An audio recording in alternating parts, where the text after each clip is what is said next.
Porsche considers the challenger to the Mercedes E-Class. A large group of Shelbys heads for Monterey. Magna will build Infiniti's new small car, and we'll take a look inside GM's museum. I'm Jake, here to wrap up another week in the auto world with Autoweek TV. Here's what's making news. German magazine Auto Bild reports that Porsche is planning a smaller version of the Panamera sedan. The new Porsche would compete against such cars as the Mercedes-Benz E-Class and the BMW 5 Series.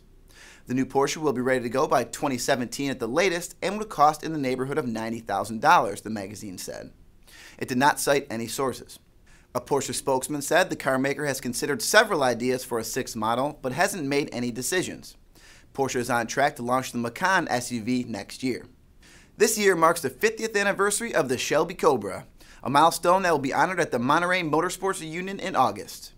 Track officials say 45 Shelby Cobras have been lined up to race on the historic track that weekend. More than 60 cars applied to be part of the group. But organizers expect that more than 200 Shelby Cobras, originals and continuation cars, will be at the track for the Motorsports Reunion. They will get their own reserved parking section. A small entry-level car for Infiniti will be built by contract manufacturer Magna Steyr in Graz, Austria. The new Infiniti will take its styling cues from the Etheria concept that debuted at the Geneva Motor Show in 2011. The car will use Mercedes-Benz's new MFA platform, which is also used for the A-Class and B-Class cars. Mercedes will also supply the engine for the Infiniti. Magna will build up to 60,000 copies a year, and it will be exported, so we're likely to see it here.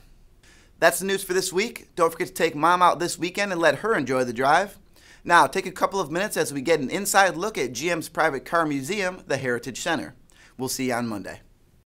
Welcome to GM Heritage Center. My name's Greg Wallace. If you haven't been here before, you're in for a real treat. This is the main collection. Out of the 450 vehicles that we have somewhere in and around 200 here. It's the best designs, the best innovations of General Motors. Arguably the most sought after and popular muscle car of the 70s was the 70 Chevelle with 454 cubic inches and 450 horsepower.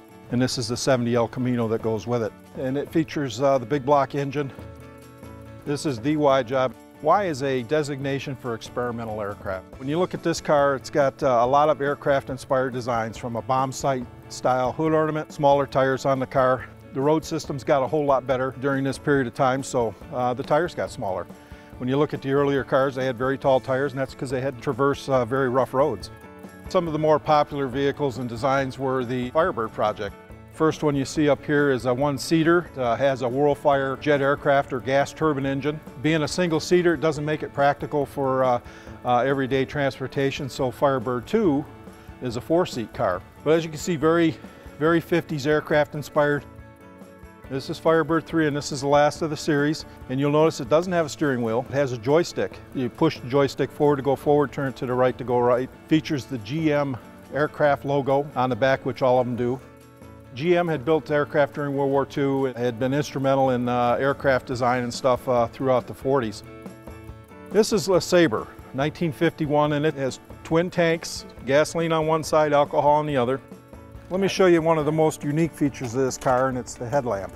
This thing has never failed. It really shows off Harley Earl and his personality, from an altimeter to aircraft-inspired clock. A lot of the styling cues on this car would make it onto later 50s caddies. These two concepts were done. This is Solitaire and Voyage. The Voyage now was a 4-door car, all one-piece glass. It's electrochromatic, which adjusts the sun load on the car. Depending on whether it's too hot in the car or not, it darkens it up. Now, as we walk a little further into the future, we have the 2003 16 concept. This car has a confidence about it when it's going down the road. It's got a 1,000 horsepower 16-cylinder engine, 1,000 foot-pounds of torque. This is one of the first V16s. Now, when most cars were creeping along at 45 to 50 miles an hour, this car would go well over 100. 452 cubic inches, all aluminum block.